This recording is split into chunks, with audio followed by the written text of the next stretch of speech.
سر اس وقت ہمارا سب سے بڑا مسئلہ ہے کہ ہم امت مسلمہ کا یہ ہے کہ فرقوں میں بڑھ گئے ہیں، بکھر گئے ہیں، اس پر پلیز روشنی ڈالیں۔ آپ نے کہا کہ اپنے نبی صلی اللہ علیہ وسلم کی نسبت کو ٹھیس نہ پہنچائیں، تو اس وقت خصوصاً بچیوں کو پردے کی اہمیت، لڑکوں کو نگاہوں کی حفاظت کا بھی پلیز بتا دیں، اور یہ ضرور کلیئر کر دیں کہ پردے میں رہ کر ہم اس دنیا سے لڑ کر اپنی بات منوا سکتے ہیں۔ حضرت اماں عائشہ نے بھی جنگ جمل میں اماں عائشہ کو بیچ میں نہ لے کر آیا، کیونکہ اگر میں اختتام کی بات کروں گا تو پھر آپ پریشان ہو جائیں گے۔ تاریخ بھی ہاف کوٹ کی جاتی ہے، یہ تو بتا دیں کہ اماں عائشہ جنگ جمل میں اونٹ پر سوار ہو کر نکلی تھی، اس کا اینڈ بتاتے کوئی؟ اینڈ پر کیا ہوا تھا پتہ ہے؟ میں بتاتا ہوں آپ کو۔ اماں عائشہ نے کہا سیدنا علی کو، بیٹا ہم سے غلطی ہو گئی، ہمیں گھر سے نہیں نکلنا چاہیے تھا۔ اور سیدنا علی نے کیا فرمایا؟ اماں مجھے معاف فرما دیجیے، مجھ سے بھی غلطی ہو گئی، مجھے بھی ایسا نہیں ہونا چاہیے تھا۔ کتنے لوگوں نے یہ دو جملے آج پہلی دفعہ سنے؟ ہاتھ کھڑا کریں پلیز، ہاتھ کھڑا رکھیں اور پیچھے دیکھیں۔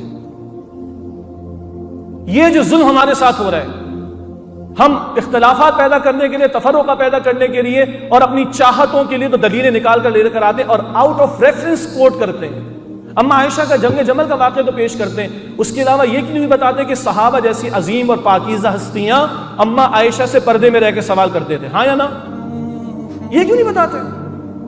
اور جنگ جمل کے سوا بتائیے، حج عمرہ کے علاوہ بتائیے کہ اماں عائشہ باہر نکلتی ہوں، بتا دیجئے کوئی، اور یہ اینڈ بھی کوئی نہیں بتاتا ہے۔ تو کوٹنگ اماں Aisha for this can not be a دلیل، this can not be a دلیل۔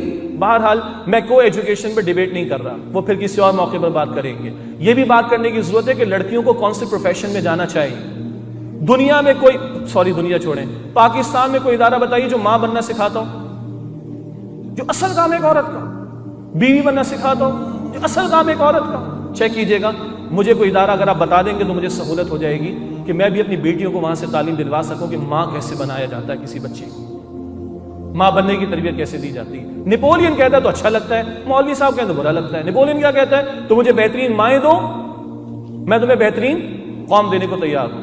یونائٹڈ اسٹیٹس کی اسٹڈی ہے، عورت کو باہر لا کے کھڑا کیا، شانہ بشانہ کھڑا کیا گیا، کیا کنٹریبیوٹ ہوا اکانومی میں؟ 5% اکانومی میں کنٹریبیوٹ ہوا۔ At what cost? 70% human capital جو ماؤں کی گود سے آتا ہے نہیں ہے بیچاروں کے پاس، اسی لیے وہ ویزے کھول کے دنیا کو بلاتے ہیں اپنے پاس۔ یس اور نو؟ تو کہا it is foolish to have just 5% contribution at the cost of 70% human capital. بہرحال یہ کسی اور موقع پر، لیکن بہرحال پردے کا حکم تو ہے، نگاہوں کی حفاظت کا حکم تو ہے۔ اللہ مجھے بھی توفیق دے، میں بھی خطرے میں ہوں، کوئی خطرے سے پاک نہیں ہے۔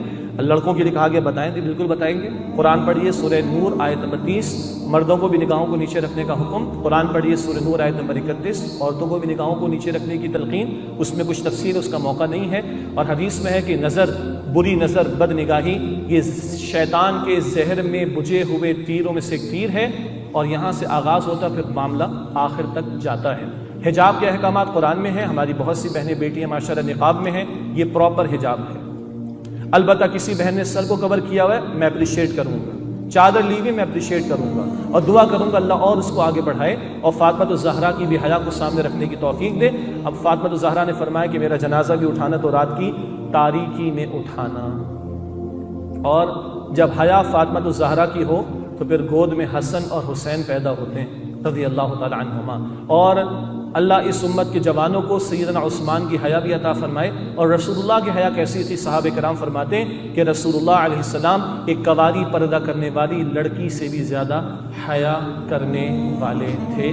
اللہ مجھے اور آپ کو، ہم سب کو عمل کی توفیق دے۔ اور میں سلام کرتا ہوں فرانس کی مسلمان عورتوں کو، آپ کو پتہ ہے نا نقاب پر پابندی کہاں لگی ہوئی ہے؟ فرانس میں، یو ایس اے میں نہیں لگی ابھی، فرانس میں پابندی لگی ہوئی ہے۔ اور آپ کو یاد ہوگا کہ فرانس کی ایک مسلم آرگنائزیشن نے ایک فنڈ، بزنس کمیونٹی نے فنڈ کریٹ کیا کہ جس عورت پر نقاب کرنے کی وجہ سے کوئی جرمانہ لگے گا، اس فنڈ سے ہم اس کی پیمنٹ کریں گے۔ لیکن تھینکس ٹو اللہ سبحانہ وتعالیٰ، واٹس ایپ پر آپ نے وہ تصویر پڑھ لی ہوگی کہ جو آپ ماسک لگاتے ہیں، وہ پکچر دیکھی کسی نے واٹس ایپ کے اوپر؟ یہ خاتون نے نقاب جو ہے نا پورا سر کور کیا ہوا ہے، اور اس نے وہ جو آپ کیا میڈیکل ماسک کہتے ہیں جس کو آپ لوگ، وہ پہنا ہوا ہے، اس نے منہ چھپا لیا۔ نیچے کسی نے بڑا پیارا کامنٹ لکھا، where there is a will there is a way.